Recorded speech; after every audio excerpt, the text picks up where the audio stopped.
everyone, this is Aditi Sharma and welcome back to Shiva Economic Classes. सबसे पहले तो हमारे चैनल पर आने के लिए आपका दिल से धन्यवाद एंड अगर आप इस चैनल पर नए आए हैं तो प्लीज़ हमारे चैनल को सब्सक्राइब कीजिएगा एंड साथ में दिए गए बेल आइकन को प्रेस करना मत भूलिएगा। माय डियर फ्रेंड्स, आप लोग अगर यूजीसी नेट की प्रेपरेशंस बिल्कुल बेसिक से कर रहे हो तो आपने भी ये डिफ़िकल्टी फेस की होगी कि आपने यूजीसी नेट का सिलेबस तो देख लिया है बट स्टिल आपको समझ में नहीं आ रहा कि किसी पर्टिकुलर टॉपिक में आपको कौन कौन से कॉन्सेप्ट पढ़ने हैं। ठीक है, देखिए मैं आपको एक एग्जांपल देती हूँ। जैसे आप माइक्रो इकोनॉमिक्स का सिलेबस आपने यूजीसी नेट की साइट पर देख लिया, उसमें आपके पास 10 टॉपिक्स मेंशन्ड है जिसमें कि सबसे पहला टॉपिक है आपका थियरी ऑफ कंज्यूमर बिहेवियर।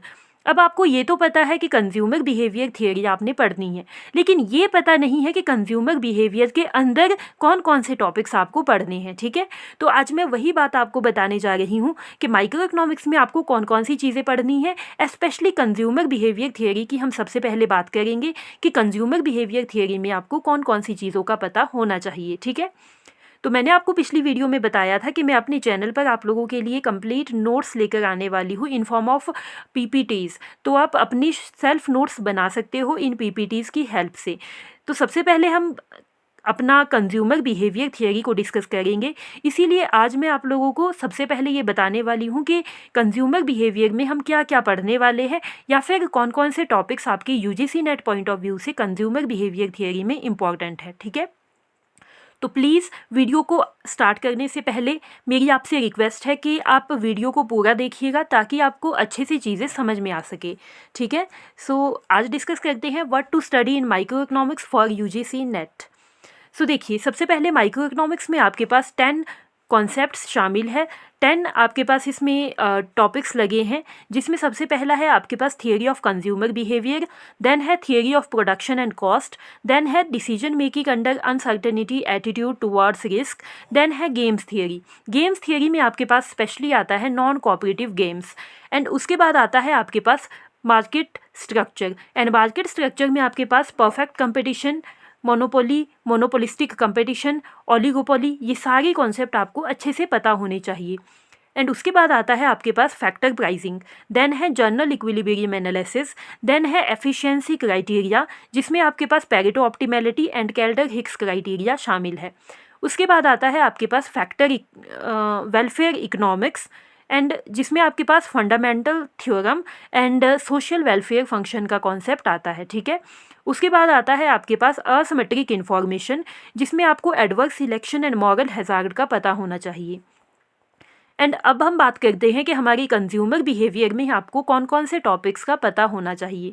देखिए कंज्यूमर बिहेवियर हमारे पास कुछ टॉपिक्स को कवर करता है, जैसे कि सबसे पहले है हमारे पास कॉन्सेप्ट ऑफ यूटिलिटी जिसमें आपके पास total utility and marginal utility का पता होना चाहिए। एंड उसके बाद है कॉन्सेप्ट ऑफ डिमांड, उसके बाद है लॉ ऑफ डिमांड, फिर है exceptions of law of demand जिसमें आपके पास आता है Veblen effect, bandwagon effect, Giffen effect and snob effect. And उसके बाद आता है आपके पास elasticity of demand and elasticity of demand में आपने डिमांड की जितनी भी हमने इलास्टिसिटीज़ देखी है, जैसे price elasticity and income elasticity and elasticity of substitution, तो उन तीनों ही इलास्टिसिटीज़ का आपको अच्छे से पता होना चाहिए। एंड उसके बाद आता है आपके पास theories of demand and theories of demand में आपके पास 3 तरह की थियरीज़ आती है, जिसमें सबसे पहला है आपका cardinal utility analysis. Cardinal utility analysis के अंदर आपके पास सबसे पहले इसका पता होना चाहिए कि कार्डिनल यूटिलिटी एनालिसिस क्या होता है, किसने दिया था, ये क्या बताता है। एंड उसके बाद आता है इसमें law of diminishing marginal utility and law of equi marginal utility जिसको हम गॉसेंस सेकेंड लॉ भी बोलते हैं। उसके बाद इसमें आपको पता होना चाहिए relationship between total utility and marginal utility. ठीक है, तो ये कॉन्सेप्ट है जो आपको कार्डिनल यूटिलिटी एनालिसिस में पता होने चाहिए। उसके बाद हमारी जो सेकंड थियरी आती है डिमांड की, वो है ordinal utility analysis. Ordinal utility analysis में आपके पास 6 मेजर कॉन्सेप्ट आते हैं, जिसमें सबसे पहला है theory of indifference curve.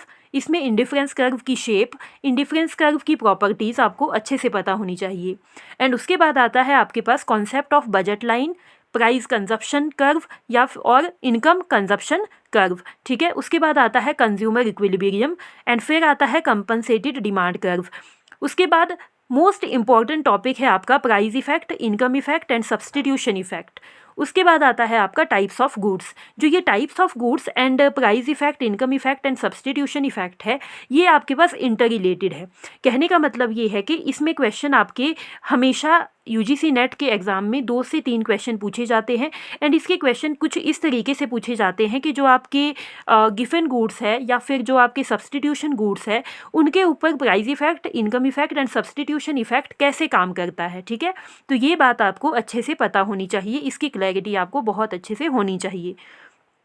And उसके बाद थर्ड थियोरी है हमारी रिवील्ड प्रेफरेंस एनालिसिस। तो रिवील्ड प्रेफरेंस एनालिसिस किसने दिया है, क्या बताता है, इसमें कौन कौन सी एजम्पशंस है, ये आपको अच्छे से पता होना चाहिए। एंड लास्टली आपने डिस्कस करना है fundamental theorem of consumption and Hicks logical ordering.